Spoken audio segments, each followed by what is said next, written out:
Gold trading at near all-time highs? What's a third world country to do? Let's find out in this video as we explore.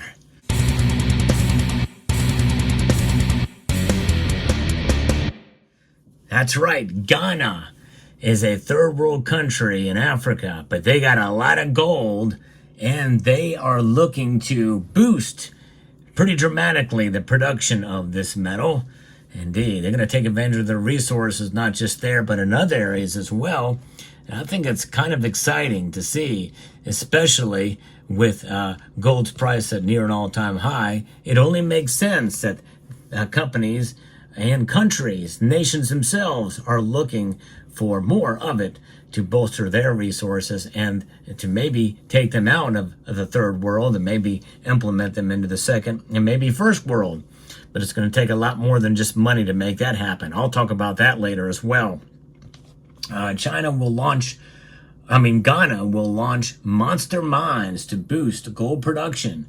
Africa's top gold producer, Ghana, will commission its first large-scale greenfield mine in more than a decade, coming in November, with expected annual production of more than 350,000 ounces, the head of its mining sector regulator told Reuters. The Cardinal Namibni mine is owned by Cardinal Resources, which is a unit of Shandong Gold. And that may sound familiar. I think that's a Chinese gold company, which received a license for the facility in 2020. Ghana, the world's #2 cocoa producer, has seen gold exploration slump over the past decade, limiting new projects and lowering output from big miners. Now, Martin Aisi, CEO of the Minerals Commission, said 3 other new mines, including a lithium project, will come on stream by 2026 to boost the West African nation's mineral production and quicken a recovery from its worst economic crisis in a generation. And that's one of the reasons why they kind of are, in the third world, because their economy is not doing well. And there's probably other reasons for that as well. Ghana last commissioned a large-scale greenfield mine back in 2013, 11 years ago, with Newmont Mines, when it launched its Akiem site in southeastern Ghana. Since then, exploration took a nosedive, Aisi said in an interview just this past week. But we will now have commissioning galore. In other words, they're going to be commissioning these mines like crazy to get in new production there in Ghana. And that is exciting. But also, if they find enough gold there, well, could that dilute or increase the supply and dilute the value of the metal? Well, if these central banks keep buying as they are, as much as they're buying, and by the way, I think it's about 27 to 30% now of all the gold that's been mined is in central banks. That's a huge chunk, folks. And when you think about the rest of the gold, well, that massive majority of the gold also is held in private hands, and most of it is in jewelry form. And really, there's not as much gold being held in forms like what you see here, in the form of coins, bars, and rounds. There just isn't not nearly that much. And I've been trying to get that coin to stand up for a long time. Finally did it, and it fell over. But gold is a metal that will continue to perplex us as far as its value proposition. When will it top out? Is it overvalued? Is it undervalued? At this point, it's really tough to say. If central banks stop accumulating it and Ghana goes full scale into production mode, where will that gold demand go? I think there's a lot of it that will still go to India and China. So I don't think they're going to be short of demand for gold anytime soon. Now, exploration took this nosedive in the country, but they're looking to recapture that exploration and mining. First, in Cardinal Namibni, which is a monster mine and will produce an average of 358,000 ounces per year, mid-year 2025, Newmont will commission another monster mine, Ahafo North. So there's 2 big projects now. The two mines would add at least 600,000 ounces of gold to Ghana's annual output while bolstering economic growth and creating hundreds of jobs. That'll do it, that's for sure. Ghana mined 4.303 million ounces of gold in 2023, driven largely by increased output from small-scale and artisanal miners. But they want to take it to on a much larger scale. That's as a huge amount of gold that's coming out of one nation. Ayisi said another two mines, a gold mine from Asmo Resources in northwestern Ghana, along with the border with Burkina Faso, and the country's first lithium project owned by Atlanta Lithium will start production in 2026. So it's coming. It's not that far away. You're a year or so out, and we're going to see more gold coming into production and sale through Ghana. Miners welcome Ghana's stable fiscal regime, but say excessive costs and bureaucracy are a deterrent for investment. Ayisi said the Minerals Commission was working with the government to lower the exploration tax. Now, I'm going to pause right there because why is an African country that has so much resources a third world nation? Well, it's largely due to corruption over the years.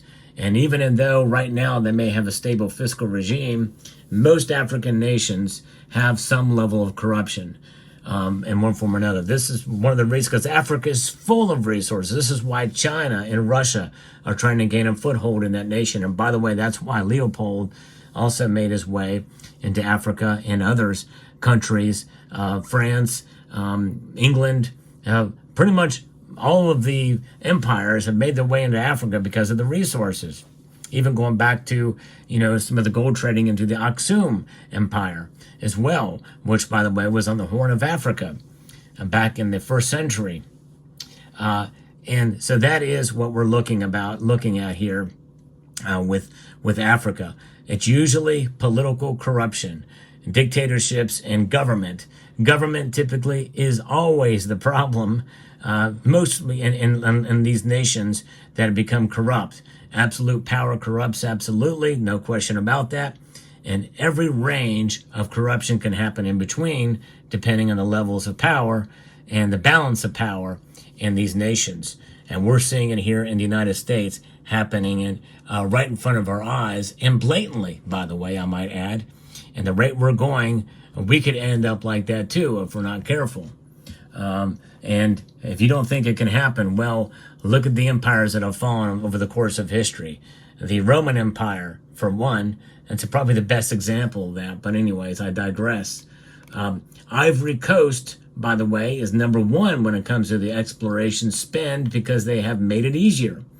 We are number 4, but we can be number 1. Bureaucracy, a lot of times gets in the way. Now, there is going to be some level of bureaucracy that is a necessary evil in some of these cases for good reason. There's a regulatory environment. There's also an environmentally controlled environment as well, too. You have to be good stewards of the environment, but within reason. And a lot of these folks in a lot of these countries, especially with this ESG implementation, well, they abuse that for sure. And it makes it harder to do business and just to pay lip service to enviro-nuts out there. Gold production hit 2.5 million ounces in July of this year, of which 42% came from small-scale and artisanal miners, and a lot of that stuff is unregulated, as surging global gold prices boosted the sector. And look at the head of the U.S. global markets, and this is something that is going to probably, just exaggerate or exacerbate demand in the coming years. There's no sign really of it slowing down, although many people feel that gold is overvalued, and likely it's going to come back down to reality. What is that reality? Some people feel it could come back down to as low as $2,100, $2,000 an ounce, maybe even less. I don't know. Gold has risen pretty steadily and stayed up fairly high for long enough that this could be here to stay unless the worst thing happens. I don't think that's going to happen. What would that worst thing be? Central banks selling off their gold, and several of them at the same time. I just don't see that happening. Where would that gold go? I don't know. But, some of it very well could end up being refined or taken out of the vaults may be melted down and put into other forms that could be used up in China and India. And of course, the only reason why that would be the case is if the gold prices fell and it became more affordable for them to do so. And that's quite possible. But most don't see that happen anytime soon. Why are central banks holding so much gold?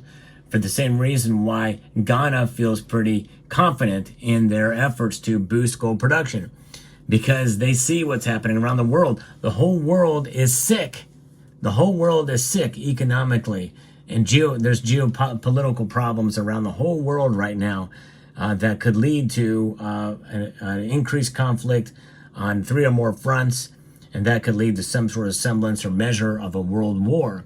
How that would be defined is anybody's guess at this point, but likely it could fizzle into that. So that, as well as all these central banks around the world, you having easing policies is starting to loosen up their monetary policy, such as the United States doing. What the United States does, other nations follow, which means that inflation will be here to stay. Quantitative easing will reinsert itself, and that's going to make things worse all across the world. And gold is the answer. It sure is. And central banks know that. Even the central banks that engage in the very policies that work against what it means to have gold in your possession. So there you have it. Let me know what your thoughts are in the comment section down below. Hope you found this video informative, insightful, and educational. Would like to extend a multitude of gratitude to each and every one of you for taking the time to watch, and to encourage you to please rate, share, comment, and subscribe.